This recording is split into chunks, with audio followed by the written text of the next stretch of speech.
جیسے ہی حکومت سے آپ لوگ باہر آتے ہیں تو ہم دیکھتے ہیں کہ ہلکی پھلکی موسیقی کا سلسلہ جو ہے اس کا آغاز ہو چکا. چینی کی قیمت بڑھنے کی دیر تھی کہ احسن اقبال صاحب نے جو ہے وہ تنقید کا نشانہ بنا ڈالا پاکستان پیپلز پارٹی کو. وہ کہتے ہیں کہ ہمارے جو ہے وہ 13 وزیر تھے, پیپلز پارٹی کے 21 وزیر تھے, آپ لوگ جو کچھ خراب ہے اس ذمہ داری سے ہاتھ نہیں دھو سکتے سر.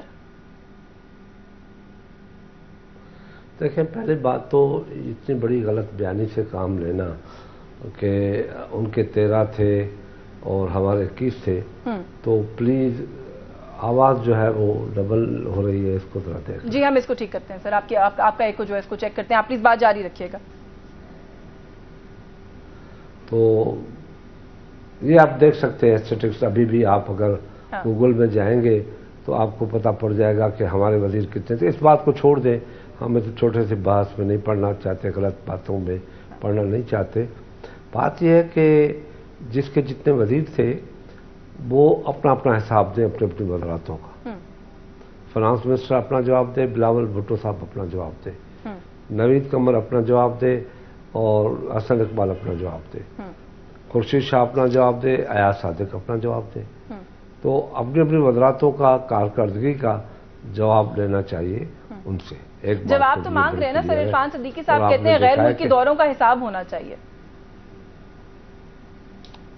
اگر پرائم منسٹر کے غیر ملکی دوروں کے حساب لینا چاہتے ہیں تو میں سمجھتا ہوں کہ پھر فارن منسٹر کو فارن آفس میں بیٹھنا چاہیے, باہر نہیں جانا چاہیے. اور فارن منسٹر کی جو تگ دوڑ تھی, بھاگ دوڑ تھی, اس نے بڑے بڑے مشکل حالات کو بھی سامنے رکھتے ہوئے جو فائنینشیل کرائسس تھے اس میں بڑا رول ادا کیا. پرائم منسٹر نے بڑا کلیئرلی اپریشیٹ کیا پرائم منسٹر وزیر خارجہ کو, اور اس نے جتنی بھی فارن ڈسکشن تھی یو این میں یا ادھر اپنے ایشوز کو اس نے ہائی لائٹ کیا. لال چودھری صاحب کہتے ہیں کہ اب ہم سندھ کی طرف جائیں گے اور سندھ کے ہر جو حلقہ ہے اس کے اندر اپنا امیدوار کھڑا کریں گے. اس کو آپ کس طرح سے دیکھتے ہیں, ان کا رائٹ ہے یا آپ اس کو ایز اے تھریٹ بھی دیکھتے ہیں اپنے الیکٹورل کالج کے لیے؟ دیکھیں, یہ ان کا رائٹ ہے, بالکل رائٹ ہے. یہ ہمارا رائٹ ہے کہ پنجاب میں جائیں, اپنی کانسٹیٹوئنسی کو اپیل کریں, ان کو بتائیں. ان کا حق بنتا ہے کہ وہ سندھ میں آئیں, اپنا بتائیں, کارکردگی بتائیں, کیونکہ ماشاءاللہ 88 کے بعد مسلم لیگ نون کے شیپ میں نظر آئی ہے, اور وہ اپنی کارکردگی ہسٹورک کارکردگی بتائیں کہ کیا کیا ہے کیا نہیں کیا ہے, وہ تو سامنے نظر آ جائے گا. تو اس لیے ہمیں یہ فکر نہیں ہے. یہ طلال چودھری اگر کہتے ہیں تو ان کو گھر بھی ہم لے کے دیتے ہیں, ادھر آ کے بیٹھ جائے اور الیکشن.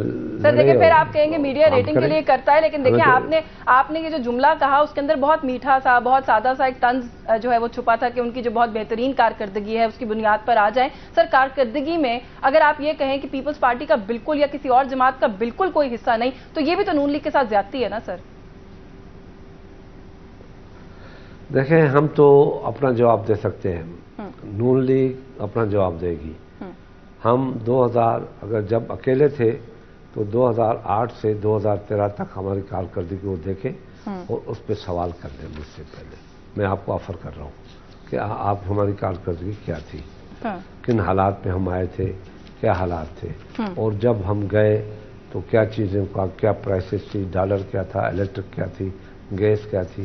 مگر یہ بھی میں مانتا ہوں کہ وقت کے ساتھ ہر چیز بڑھتی ہے, مگر یہ چیز جو ایکسٹرا آرڈنری عمران کے زمانے میں ان کی بیڈ گورننس کی وجہ سے, ان کی نان کوآپریشن کرنے کی وجہ سے, اس کا اکیلا پن ہونے کی وجہ سے جو پرائس ہائپ ہوئی, جو پرائسز بڑھی, مہنگائی بڑھی, اور اس کا تسلسل جاری ہے, آج تک جاری ہے.